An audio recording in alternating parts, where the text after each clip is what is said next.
काफी समय हो चुका है, 3-4 घंटे बैठे हैं, मुझे उसकी पता है। संक्षिप्त में अपना बात रखना चाहता हूँ। धन्यवाद देना चाहता हूँ राजकुमार सेनी, जिन्होंने हाल ही में बौद्ध धम्म लेते समय उन्होंने सब लिटरेचर पढ़ा, अंधश्रद्धा पाखंड पकड़ लिया। इसके लिए उनके दिलों में से जो आग थी वो आज निकल के आई। मैं धन्यवाद देता हूँ। अच्छा प्रबोधन किया। माँ करुणी तथागत भगवान गौतम बुद्ध, संतों के शिरोमणि संत रविदास जी, डॉक्टर बाबा साहेब अम्बेडकर, भारत रत्न विश्व रत्न संविधान रचयिता, महात्मा ज्योतिबा फुले साहू महाराज, कांशीराम जी, बहुजन के सभी बहुजन नायक को विनम्र अभिवादन करता हूं। मंच पर बैठे मेरे साथ आए हुए सभी मान्यवर, कई संगठनों के अध्यक्ष सेक्रेटरी ने यहाँ से मंच पे बात रखी, मैं उनका भी धन्यवाद देता हूँ। और भाई और बहनों, ये तीसरी बार होगी मैं चंडीगढ़ और पंजाब में आया हूं, लेकिन आपकी मुलाकात नहीं होगी, आपके साथ कोई संवाद नहीं हुआ। लेकिन मैं इस पंजाब में हरियाणा में बार बार आता हूं। एक लगाव है इस पंजाब से। ये बाबा साहब यहाँ 3 बार आए हुए। बाबा साहब ने कुछ लोग यहाँ गोल्डन टेम्पल में भेजे थे, वहां उसमें हमारे पिताजी भैया साहब अम्बेडकर, जो यशवंतराव अम्बेडकर बोलते हैं, वो थे। उन्होंने 1960 में यहाँ से चुनाव लड़ा, मेरे हमारे पिताजी ने, यशवंतराव जी ने, और काफी संख्या से, कम संख्या से लोकसभा की चुनाव हार गए। बाबा साहब को लगाव था कि बाबा साहब का आखिरी भाषण में आने के पहले, मैं 2-4 साल पहले आया था, तब मैं पढ़ रहा था। तब बाबा साहब ने कहा था कि अपने उद्बोध भाषण में पंजाब वासियों को, अगली बार आऊंगा तो मैं कुछ बातें आपसे रखूंगा, एक निर्णायक पोजीशन में आऊंगा, आपको दूंगा। लेकिन बाबा साहब का महापरिनिर्वाण हो गया, और वो महापरिनिर्वाण होने के बाद बाबा साहब फिर से इधर दूसरी बार आए। पिछली बार आया था तो कुछ लोगों ने मुझे बताया इस पंजाब में कुछ जगह आज भी है कि जहां बाबा साहब ने मीटिंग अरेंज की थी, वहां से प्रबोधन किया था। उस मैदान मैंने देखे, कोरोना की महामारी की पहले की बात है। जेम्स इधर खड़ा है, भाई जेम्स मेरे गाड़ी में था उस समय। बता दिया कि बाबा साहब ने इसी मैदान में से अपनी भाषण रखी, और आज भी वो मैदान है, स्कूल कुछ चल रहे हैं अपने वजह से। क्रांतिकारी लोग भाई आप सब, पंजाब के, हरियाणा के लोग क्रांतिकारी है, संख्या से ज्यादा है।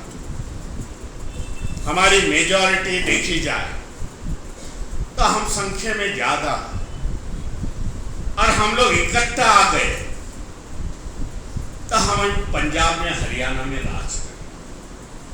कल वही मकसद से मैं हरियाणा में आया था। सैनी साहब का बर्थडे था, 71वां। सैनी साहब ने बताया था वो ओबीसी समाज के है। मैं ओबीसी सम्मेलन ले रहा हूं, मेरा तो बर्थडे एक तो कारण है खाली। इसी पर मैंने बात रखने के लिए उनके कार्यक्रम में आया। बड़ी दिलचस्पी लगी कि सामने कई हजारों से ओबीसी समाज के लोग वहां इकट्ठा हुए थे, जो बाबा साहेब फुले साहू महाराज को मानने वाले थे। मान्यवर काशीराम की बात की वहां,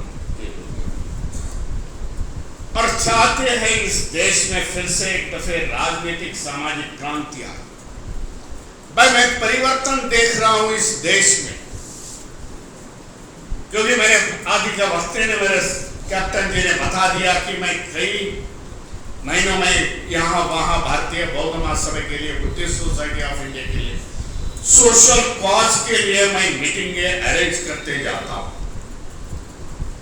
मैं पिछली बार में उत्तर प्रदेश में था, 7 दिन था। गोरखपुर से शुरुआत की, मेरठ में रुक गए।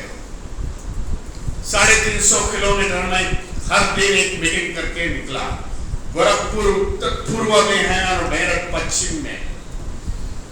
देखा मैंने कि परिवर्तन की नारा आज लग रहा है देश में, समाज में परिवर्तन चल रहा है। जो समाज फूले शाहू अम्बेडकर बाबा साहब के विचारों पर साथ नहीं था, जो समाज बाबा साहब को 10 साल हमें बाबा साहब का नाम नहीं ले रहा था, वो समाज आज बाबा साहब की बात कर रहा है, बाबा साहब के विचारों की बात कर रहा है, महापुरुषों के विचारों की बात कर रहा है। परिवर्तन चाह रहा है। ये परिवर्तन कैसे आ गया? 2014 में जिस गवर्नमेंट बैठ गई, यहाँ सेंटर में बैठ गई, सेट में बैठ गई और अन्य अत्याचार, एट्रॉसिटी हमारे समाज पर आ गई, हम लोग सोचने लगे क्या हो गया। हम समता के लिए भागने वाले, समता के रास्ते से जानने वाले देश को आज एट्रॉसिटी में और अन्य अत्याचार हो रहा है, पाखंडवाद में हमें ढकलने जा रहा है। मनुवादी ताकतें, बाबा साहब ने जो नारा दिया हमारे लिए, भाई शिक्षित बनो, हम लोग ने शिक्षा ले ली। शिक्षा लेने के बाद हमें इस तरीके का बर्ताव, सामाजिक बर्ताव आज हमारे से होगा। पिछले सप्ताह की बात है,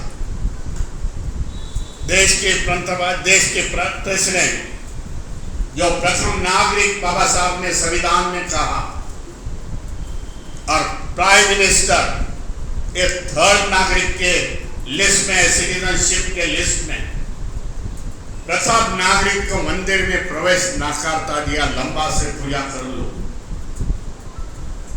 और जो मिनिस्टर ब्राह्मण समाज के थे, वो आके जाके उसको पूजा अर्चा कर दी।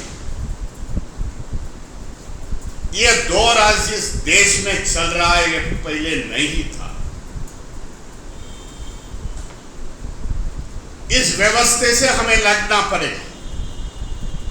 आज देश में देखा जाए तो लड़ रहा है कौन? जो बाबा साहेब फुले शाहू महाराज को, जो महापुरुषों को मानने वाला समाज है, वो आज ये मनवादी ताकते के साथ विरुद्ध खड़ा है, अगेंस्ट में खड़ा है। हमें आज ओबीसी समाज, सैनी साहब के जैसे ओबीसी समाज को साथ लेना पड़ेगा। और ये परिवर्तन देख रहा हूं मैं कि ओबीसी समाज आज धम्म की वार्ता कर, समानता की वार्ता कर रहा, सोच रहा है कि हमें जो मिल गया वो बाबा साहब के क्रांति के साथ मिल गया। बाबा साहब ने इस देश में क्रांति शुरुआत की 1927 से। महाड़ का 14 तले का पानी प्रशासन करने से बाबा साहब ने क्रांति कर दी। भाई हमें अधिकार है पानी प्रशासन करने का, पानी पीने का। ह्यूमन राइट उस समय नहीं था, लेकिन असल में कहा जाए तो बाबा साहब ने ह्यूमन राइट के मूल वक्ता, मूल प्रसारक है, मैं समझता। वहां से बाबा साहब ने जो सामाजिक क्रांति की,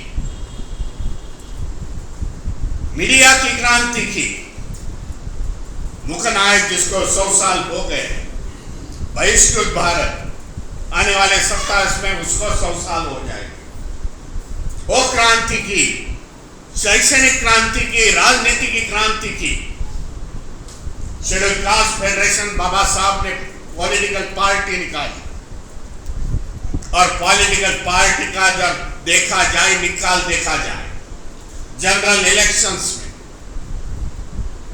तो बाबा साहब ने काफी हासिल किया था इस देश में हमारे लोग चुन के आने के लिए। आखिर में शैक्षणिक क्रांति है, बाद में धम्म क्रांति। आज पढ़े लिखे लोग मानते हैं बाबा साहब के क्रांति के साथ हम लोग खड़े हो गए, क्रांति के हम लोग बेनिफिशियरीज हैं। इसके लिए वो भी मानते हैं कि हमें समाज के लिए कुछ करना पड़ेगा, हमें कुछ देना पड़ेगा समाज के लिए। किसी ने बात रखी, अभी अधिकारी वर्ग रिटायर्ड होने के बाद आते हैं। मैं अभिनंदन करता हूं उस अधिकारियों का।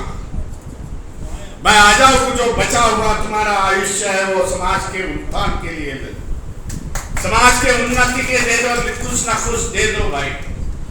आज इस मोड़ से हम लोग आ गए कि बाबा साहब को क्रांति को पीछे ढकलने की बात चल रही। सोच लो पूरा भाई देश में क्या चल रहा है आज इस देश में। ये भी बताना चाहता हूं, यही लोग हैं, यही विचारधारा के लोग हैं, इनके पूर्वज थे। जब बाबा साहब समाज का उत्थान कर रहे थे, क्रांति कर रहे थे, समाज को समानता पर लाने की का बात कर रहे थे, यही विचारधारा के लोग उनके पूर्वज बाबा साहब की क्रांति को दबाने की बात करते हैं। इतने सालों के बाद वो आज सत्ते पर बैठ गए, वे भी सोच। उनसे हमारी अपेक्षा नहीं है कि हमारे उन्नति के लिए काम करेंगे, हमारे आगे बढ़ने के लिए काम करेंगे। तो उनकी सोच वो समय की है, उनकी सोच वो समझ की है कि इस क्रांति को दबाने की कोशिश करनी चाहिए। बाबा साहब ने सब खतरे हमारे सामने रखे, जो पढ़ता है वो उससे जानता है। बाबा साहब बोलते हैं जब क्रांति होती है,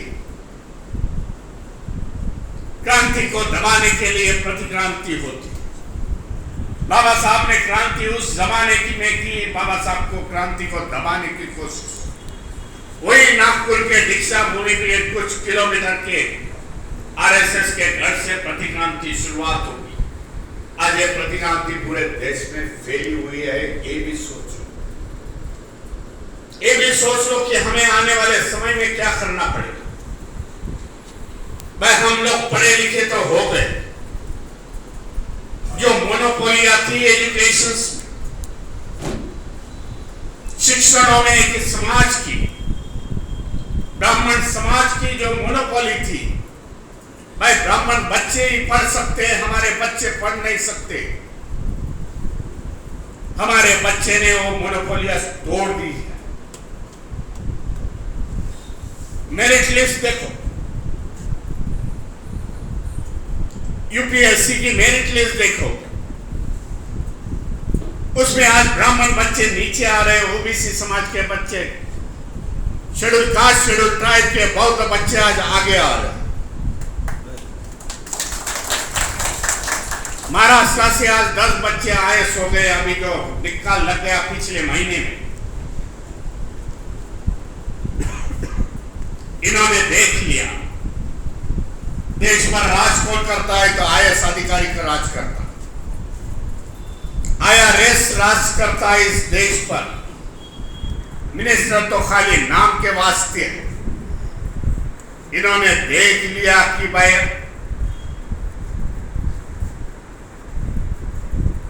इन्होंने देख लिया कि हमारे बच्चे आज पीछे जा रहे हैं। आईएएस में लेटर एंट्री उन लोग ने जाहिर कर दिया और भरना शुरुआत कर दिया। डिफेंस के एडवाइजर डोंगल नाम सुना हो, उसकी बेटी इस तरीके से आईएएस बन गई। लोकसभा का स्पीकर है बिरला, बिरला नाम मालूम नहीं, ओम बिरला, ओम प्रकाश बिरला, उसकी बच्ची आज आईएएस हो गई। कई उदाहरण है कि आईएएस होने के, कि उन लोग को आईएएस होते एक की पोस्ट पर रख देते, पॉलिसी मेकिंग डिसीजन के लिए रख देते, हमारे बच्चों को वाइवा में नापास कर देते, फेल कर देते। जो आखिरी में वाइवा होता, यहां आने के पहले मुझे 10-15 दिन की बात है, हमारा बच्चा बंबई था, मेरिट में तो आ गया, हो गांव का देहात का था, जरा इतना स्मार्ट नहीं था इंग्लिश में। उसने बताया मैं तो मेरिट में आ गया, लेकिन वाइवा में मुझे मार्क बहुत कमती मिल गए, उन्होंने दे दिया और मैं फेल हो गया। मैं बोला भाई हौसला रख, फिर से अपनी तैयारी कर, इंग्लिश की तैयारी कर। इस तरीके का माहौल आज देश में। पिछली बरस में मैं पटना में गया था, जानते होगे कोई रेगुलरली न्यूज़पेपर पढ़ता होगा। पटना में हमारा शेड्यूल कास्ट का बच्चा फर्स्ट आया था ऐसे, और जब वाइवा हो गया, ओरल टेस्ट हो गई भाई, तो उसको पास रैंक पर ला दिया, पास तो कर दिया, लेकिन उसको पीछे लाया, मार्क कमती दे दिए। तिवारी, मिश्रा और शर्मा कौन थे, उसको आगे लग दिया। इस तरीके का माहौल है। क्रांति दबाने की जो मैं बात कर रहा था, ये क्रांति दबाने की बात है। हमारे बच्चे आगे चल रहे हैं, उनको पीछे लाने का, समाज को पीछे लाने का बात चल रहा है। बाबा साहब ने संविधान में प्रावधान करने के बाद 80 में, 90 में, 70-80 से जो सिलसिला शुरुआत हो गई, अधिकारी वर्ग का, अधिकारी हमारे काफी बन गए उस पीरियड में। देखा रिजर्वेशन के माध्यम से समाज आगे निकल चल रहा, एजुकेशन इन्होंने प्राप्त कर दिया, अभी अधिकारी बन गए, इनके पास बंगले आ गए, गाड़ी आ गई, आर्थिक स्तर बढ़ गया, फाइनेंशियल स्टेटस बढ़ गया, हमारे साथ आज कंपटीशन में लग गए। कहां से उठ गया है? एजुकेशन सिस्टम से उठ गया है, रिजर्वेशन के आगे गए, चलो सरकारी नौकरियां भेज दो। जो सरकारी नवरत्न कंपनियां, पेट्रोलियम कंपनियां, गैस की कंपनियां, जो भारत सरकार की ओनरशिप है, उसमें सब बेच डाली, रेलवे बेच डाली। पिछली बार मैं उत्तर प्रदेश के रेलवे के इसमें गया था, बुद्धिस्ट सोसाइटी के प्रोग्राम में, बोला था 7 दिन में था। रेलवे कर्मचारी ने बोला, मुझे बुलाया था, भीमराव जी आके कुछ मार्गदर्शन कर लो।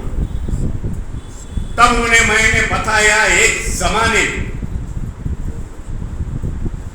India is the second country, Russia is the first one. एक ही बैनर के नीचे, एक ही रूफ के नीचे रेलवे में 13 लाख लोग सर्विस करते थे, आज वो 6 लाख पर आ गए। हमारे लोग थे पटरी पर काम करने वाले, जिससे रेलवे चलती थी। बाद में टेक्निकल में आ गए, रिटायर्ड होने के बाद अभी उनकी भर्ती नहीं। आधी रेलवे तो अडानी को बेच दी है। यहाँ का माहौल में मैं गुजरात में देख रहा था, अडानी ट्रांसपोर्ट, अडानी रेलवे करके बड़े बड़े नाम लिखे हुए। इस प्रकार की आज हमारे आने वाली पीढ़ी के लिए सरकारी नौकरियां नहीं है। मैं ये भी बोलता हूं, समाज में जब अधिकारी हैं, कई अधिकारी बैठे हुए हैं, मैं जानता हूं कि जो अधिकारी है,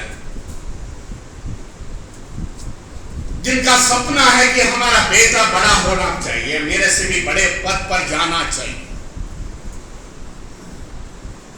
मैं आज इस लेवल का अधिकारी हो, फर्स्ट ग्रेड का अधिकारी हो, मेरा बच्चा इसके आगे जाना चाहिए। कोई भी माँ बाप की ये सोच हो, लेकिन आज ऐसा होता नहीं, ये भी आपने बताने की बात है। महाराष्ट्र से जुड़ा हुआ, महाराष्ट्र में ज्यादा कनेक्शन होने के बाद में कई अधिकारियों ने बताया मुझे कि मेरे बच्चे अभी कॉन्ट्रैक्ट बेस्ड सिस्टम में आईटी में जा रहे हैं। बड़े दुख की बात है, समाज आगे नहीं चल रहा है तो पीछे चल रहा है। पीछे चलने वाले, लेके जाने वाले कौन है? वो सोच। सत्ता में बैठे वाले लोग हैं, उसको हमें बदलना पड़ेगा। आने वाले समय में हमारी